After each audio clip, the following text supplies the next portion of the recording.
Okay, so I'm going to show you how to make a clay shader in Maya. It'll break up the actual form of the model and add fingerprints on the normals. So, first things we're going to need to do is just set it up. So I like to add a physical sky and a cube, and then smooth the cube probably about 5 times. It should look quite nice.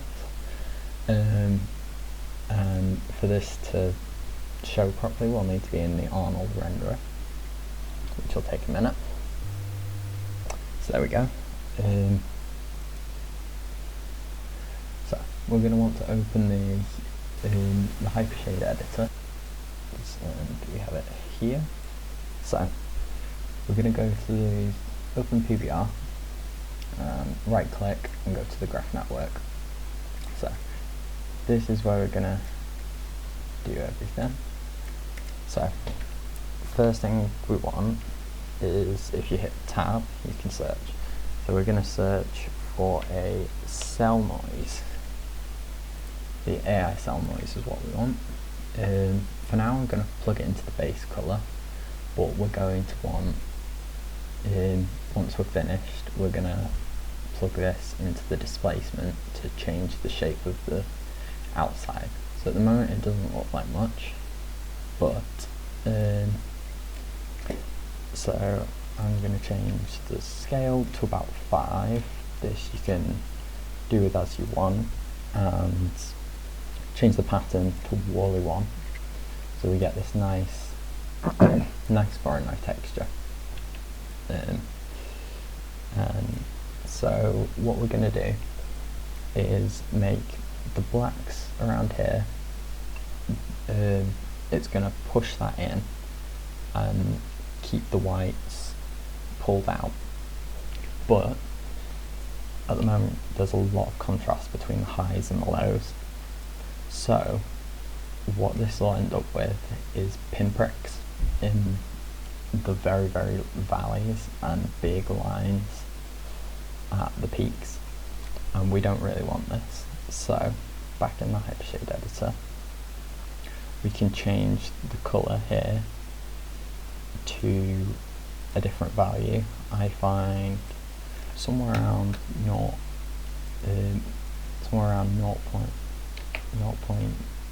about 0.37 should work quite well. So we've gotten rid of a lot of the contrast that we had before. So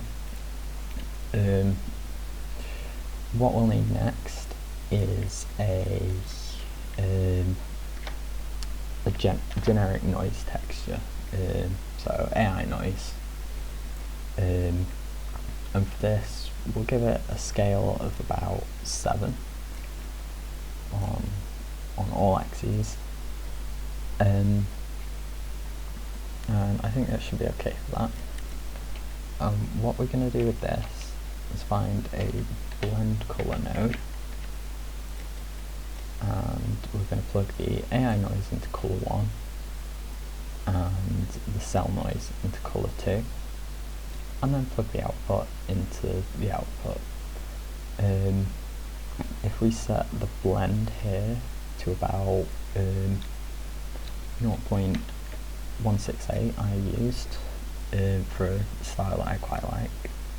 So you can see on here it's blending somewhere between both of the noise textures, and the further towards one you pull the blender, the further towards the second colour it is, or first colour, sorry. So this is the noise texture, this is the Voronoi texture, and we want it to be somewhere in between, so 0.168, and we'll get this. So now that we've got that sorted, I'm going to bring it down here. We can take it out of the colour because we're not going to want this doing anything with the colour, and we're going to search for a displacement shader.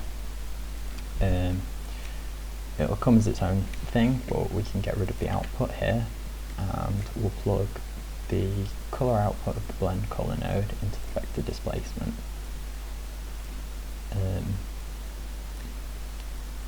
And then we'll take the displacement shader and plug it into the displacement shader of both of these initial shading groups. And but at the moment it's a bit crazy. This is not the effect we're going for. So what we're going to do is just bring the scale down to about 0.1. And now you might have to reinitialize Arnold, but once you've done this, it should break up the outline quite well. So it gives it that sort of played with sort of texture. So that's looking quite nice now, but we also want a fingerprint texture. So this, I'm just gonna find a picture. So I've made my own fingerprints texture here. So this is the normal map that I've exported. I've just gone into Substance Painter and slapped a load of fingerprints everywhere. Obviously this isn't a tileable one, but this technique works with any sort of texture. So even if you didn't want fingerprints, if you wanted like scratches or something like that, you could do it with this, and it'll work just fine. But for this effect we want fingerprints, and I'd advise using a tileable texture, but I didn't have one to hand. So I'm just going to drag this texture into the shader tree. So what we need to do with this is get a UV transform. Oops. A UV transform,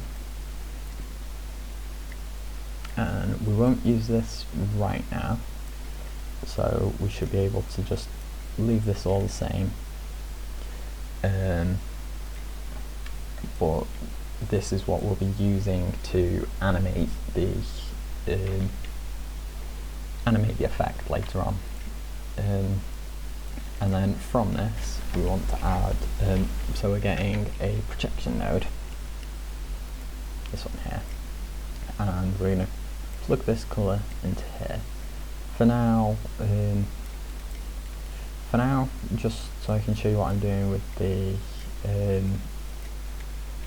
with this, I'm going to unplug the displacement so Arnold can render it properly, and we're just going to plug this into the normal camera. So at the moment you can see it does show up, but it stretches weirdly along here, which isn't what we want. And this is going to be a modular shader, so no matter what object we put the shader on, we want it to work properly. So what we want to do is go from onto the projection node, and where it says planar, we want to change this to triplanar. So we'll project it from all different angles, and it should wrap around quite nicely. So you can see there, we've got the fingerprints and they aren't stretching anymore. But we're going to want it to repeat, and because those fingerprints are quite big at the moment, so I'm just going to change the repeat UV to, let's see how 4 looks, and we want to change them both, otherwise it'll stretch in one direction. So here you go. So we've got, it repeats quite nicely. Obviously, like I said before, because it doesn't tile properly, we've got these lines, but if you use a better texture, that shouldn't be an issue. And then what we might want to do is also put stagger. So rather than just being in a complete checkered grid, it offsets it a little bit, which can give some nicer visual interest to your shader. So what we want now is, this all in all gives quite a nice effect, but we want it to look like stop motion animation, so we want things to move, and that's where this is going to come in. So this this transform allows us to change how the textures are placed. So if you see, as I'm rotating this, the texture's rotating around this point. So what we want to do, and this is getting into some quite complicated stuff, but it should, if you follow along, it should be okay. So we're going to right click, we're going to do this both for the rotate and the translate. So first we're going to right click rotate, or the box next to it, and click create new expression, and then this should come up, which is quite a weird interface, but stick with me. So this is the object we're doing. So the object is the UV transform node, and this is the attribute that we want. So we select this and we can copy this. So Control C and Control V down here. So what we're doing down here is telling Maya what we want to do. We're essentially programming it. So now we've got the rotate, and what we want to do is we want to set this equal to, and then random. So this essentially does what it says. You're going to set the rotation to a random number. Inside of these brackets we're going to put 0, and then we're going to put a comma and 360. So what this is doing essentially is saying set the rotation to a random number between 0 and 360, and we'll give it a name. So print rotate, and then we'll just click create. So now what it's done is every frame, you can see here, it's got a random rotation between 0 and 360. But to make it so that it looks stop motion, because we're still animating on 24 frames per second and we don't particularly want to change that. So obviously if you do want a whole stop motion style, you can just animate on something like 8 or 12 frames per second. I quite like 8 for a stop motion look, but for this particular project we want to keep it on 24 frames per second. So we're going to set the seed to frame over 3, and then we're going to put we're going to do that. So what this is essentially doing is it's set, so the seed is what drives all of the random numbers. So we'll only need to put this in once, but just note that this is going to take effect in every part of the script. So even when you don't see it, it will still be taking effect. So what it does is it'll feed a number, which is the seed, into the random number generator. So it's a way to control the randomness. So essentially, if you put in the same seed, you'll get out the same random number. So at the moment, we're just giving it it'll just have a random seed, you'll get a random number. But what we want is for the seed to be the same for 3 frames. So this is essentially replicating the 8 frames per second look. So by putting frame over 3, the random rotation will change every 3 frames, and this only needs to be put in once in any of the things. So we're going to edit and then close that, and now you'll see in frame 1 we've got 241.561. Frame 2 we've got the same, but frame 3 it changes. So that's going to take effect for everything.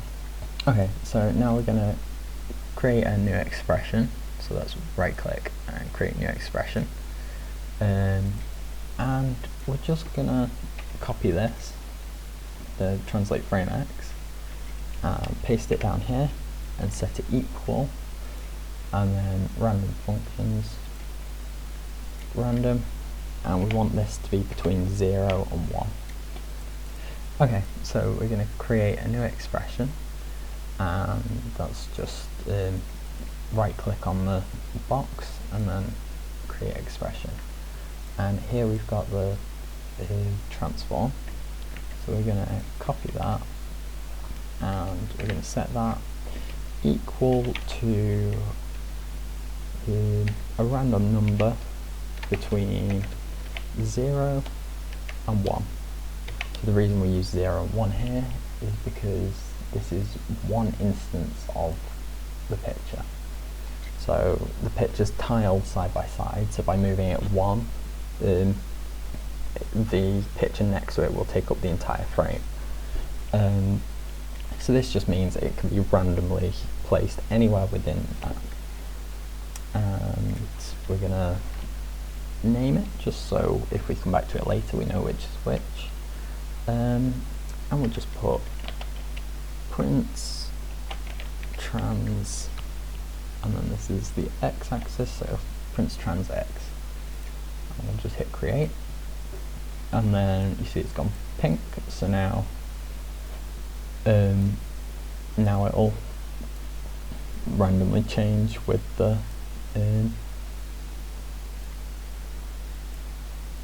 noise, but again it should it'll only translate every 3 frames. We're just going to do that again with the frame Y.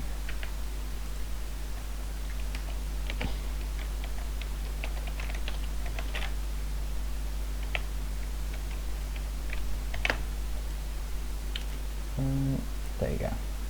These will be the same image because we've used the same random seed, but it doesn't really matter that much. So now every 3 frames we'll get what looks like a completely different assortment of fingerprints. So now we've done this. We've got the fingerprints looking quite nice. Obviously again doesn't tile properly, so make sure you do get a nice tiling texture. So now what we want to do is we essentially want to do the same thing but with these textures as well.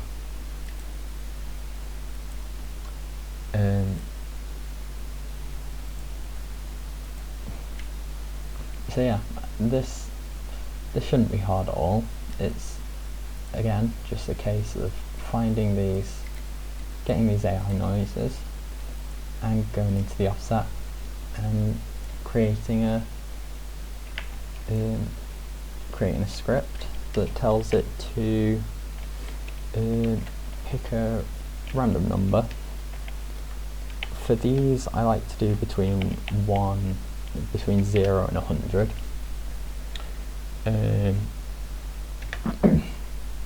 Just because it's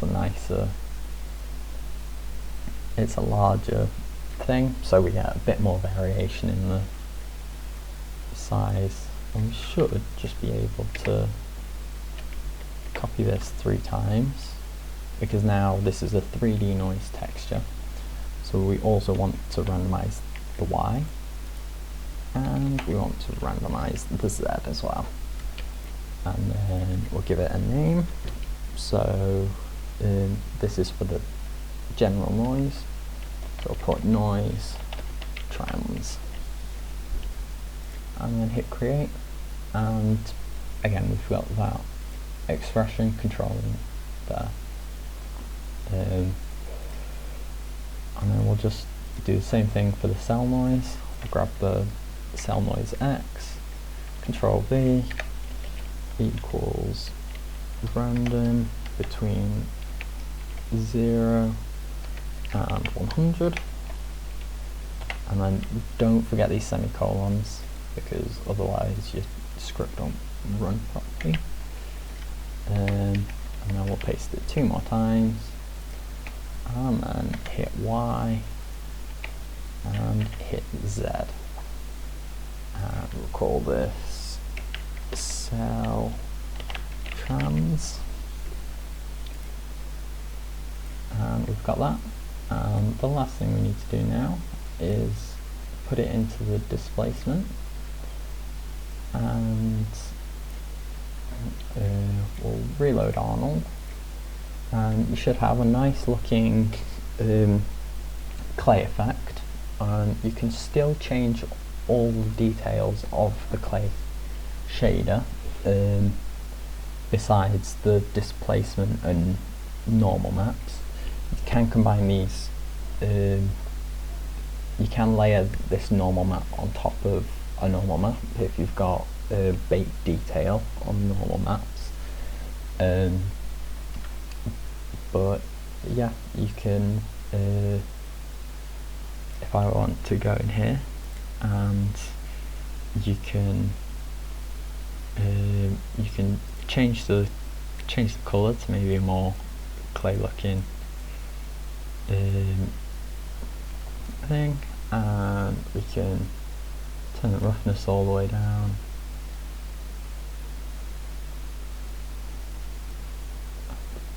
So yeah,